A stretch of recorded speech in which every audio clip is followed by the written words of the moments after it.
this video is going to be long, so feel free to fast forward. Leave a comment down below because I need your help. Let's go. I'm a little bit emotionally wrecked today, so forgive me if I'll be a bit weird.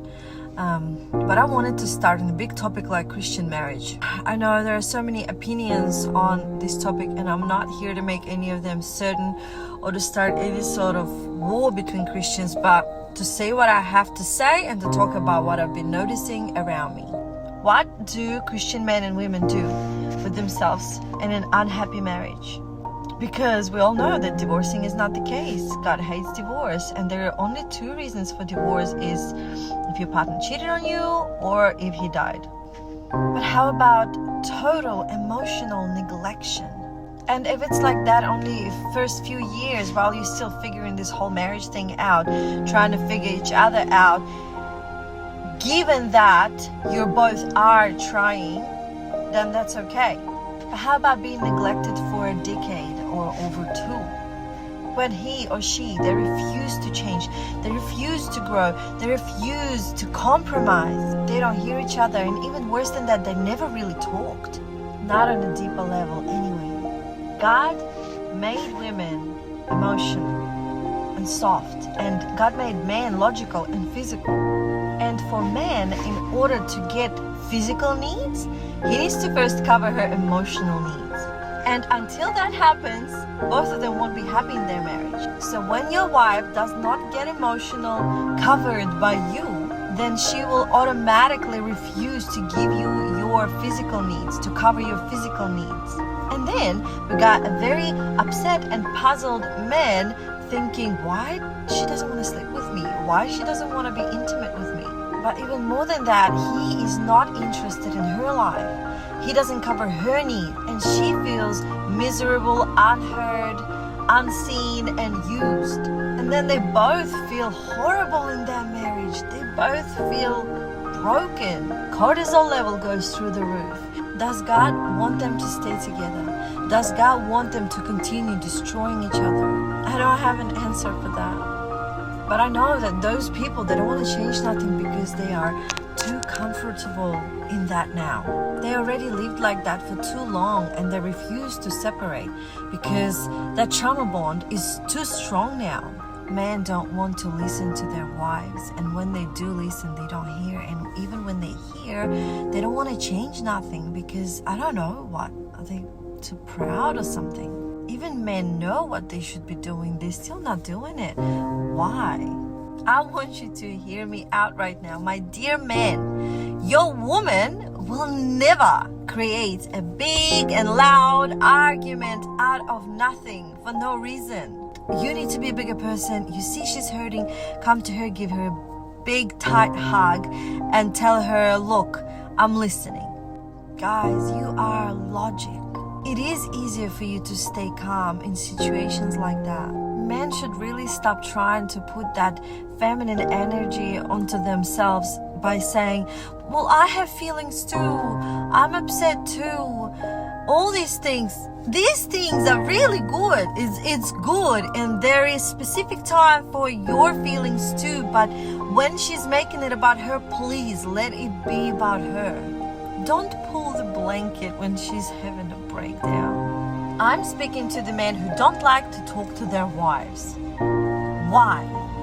She tells you openly, she's not hiding this from you. She tells you, look, I need to talk to you. We need to chat more. We need to build friendship. We've been married for maybe 20 years and we never talked. I don't know nothing, but you don't know nothing about me, and we need to talk. And you know that she's been telling you this for years, for a long time, and she's been patient with you. But men, husbands, why do you not like to talk to your wives?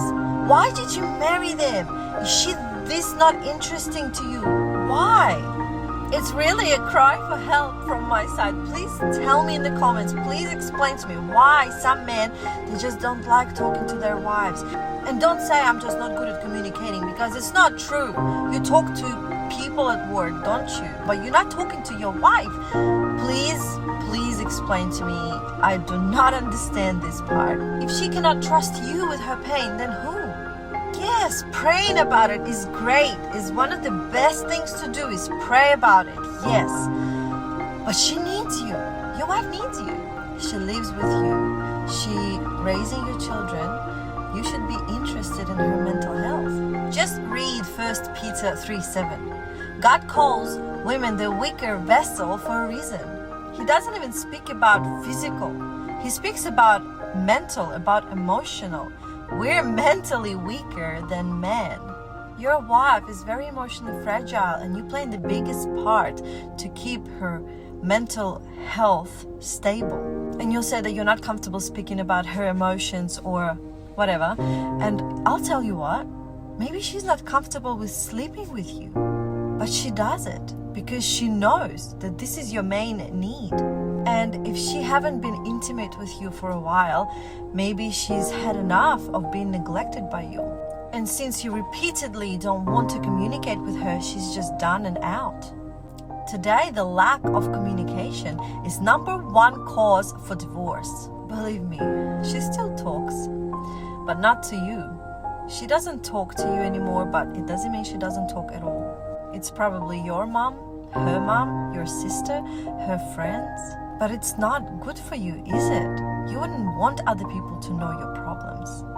Don't force your woman to take this trash that is happening in your family outside of your family. But if a woman doesn't talk about her problems to anyone, she begins to develop terrible diseases. And it usually don't end well for anybody. And you'll say, well, she's angry all the time. I ask her what's wrong and she doesn't want to tell me. And with all due respect, I tell you, yes, my friend, she is way past that point. She doesn't want to talk about it right now. She's already had enough with you. Now, just leave her alone.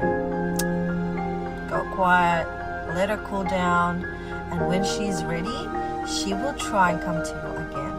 And when she does, listen. Don't get distracted. Listen. She might be even saying hurtful things because she is hurting. But please be calm and listen.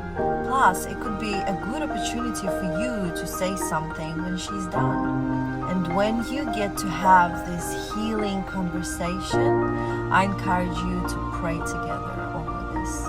The last thing I want to say is that take your wife on little coffee dates. Offer her, let's go darling, let's go get coffee, juice, whatever, let's go sit at the park, let's go for a walk at the beach, and let's talk. It might take a while for her to get used to that she can be safe with you and she can say things, what's on her mind. It will take a while for her to make sure that it is safe to be herself with you now. And she might not be talking about anything at first. Give it time and you'll see how your life, how your relationship life changes for the better. And please always be the one who leads her to Christ. Always be the one who shows her the example of pure love. It was such a long video. I wasn't expecting it to be this long, but God bless you guys. Don't forget to comment what you think about this.